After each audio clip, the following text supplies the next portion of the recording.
இந்தியாவின் number 1 masala brand ஆச்சி மசாலா வழங்கும் மணிச் செய்திகள். இணைந்து வழங்குபவர்கள் அரசன் சோப். ரொம்ப ரொம்ப நல்ல சோப்.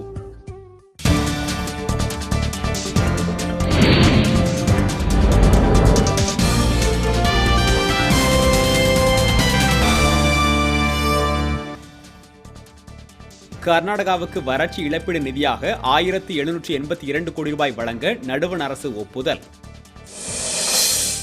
தமிழக விவசாயிகள் தற்கொலை குறித்து நடுவண் அரசுக்கு எந்த தகவலும் கிடைக்கவில்லை. நடுவண் அமைச்சர் ராதா மோகன் சிங் தகவல். குறும்பர், தோடர் உள்ளிட்ட மலைவாழ் மக்களுடன் பொங்கல் திருநாளை உற்சாகமாக கொண்டாடினார் அன்புமணி ராமதாஸ்.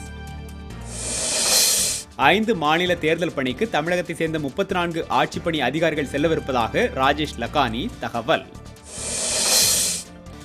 தொழிலதிபர் அப்துல் ரஹ்மானின் புகாரி குடும்ப நிர்வாகிகள் வீட்டில் 2வது நாளாக வருமான வரித்துறை ஆய்வு. விவசாயிகள் பிரச்சினைக்கு உரிய தீர்வு காணுமாறு முதலமைச்சரிடம் தமிழக பாஜக தலைவர் தமிழிசை மனு. சசிகலா முதலமைச்சராவது ஜனநாயகத்திற்கு எதிரானது என சட்ட பஞ்சாயத்து இயக்கம் குற்றச்சாட்டு.